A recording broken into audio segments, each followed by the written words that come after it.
சகோதரிகளே பாருங்க, மாவு ஆட்டிக்கிட்டு இருக்கேன். பாருங்க, இந்த மாவுக்கு வந்து சகோதரிங்களா இட்லிக்கு ஒரு படி இட்லி அரிசி எடுத்துக்கோங்க. இதில் அரை சுண்டு வெள்ளை உளுந்து எடுத்துக்கோங்க. எடுத்துக்கிட்டிங்கனாக்க நல்லா ஊற வச்ச பிறகு உளுந்தும் கொஞ்சோண்டு வெந்தயம் போட்டுக்கலாம்.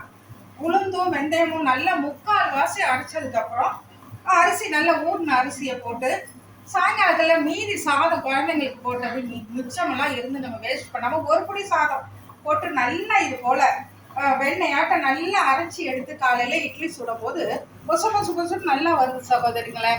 ரெண்டாவது வந்து நம்ம ஃப்ரிட்ஜில் 2 படி 3 படி போட்டு நம்ம மாவை அரைச்சி வைக்கும்போது என்ன ஆகுதுன்னு கேட்டிங்கன்னா, எடுத்து வச்சு நம்ம செய்யும் போது அந்த சில்னஸோடு நம்ம செய்கிறோம்.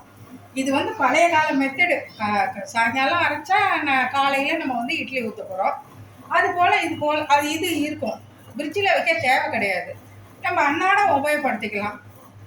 வந்து அந்த சில்னஸ் போகாமல் நம்ம தோசை இட்லி ஊற்றுறதுனால உடம்புக்கு கெடுதல் தான் சகோதரிகளை. இப்படி ஒரு முறை செஞ்சு பாருங்களேன்.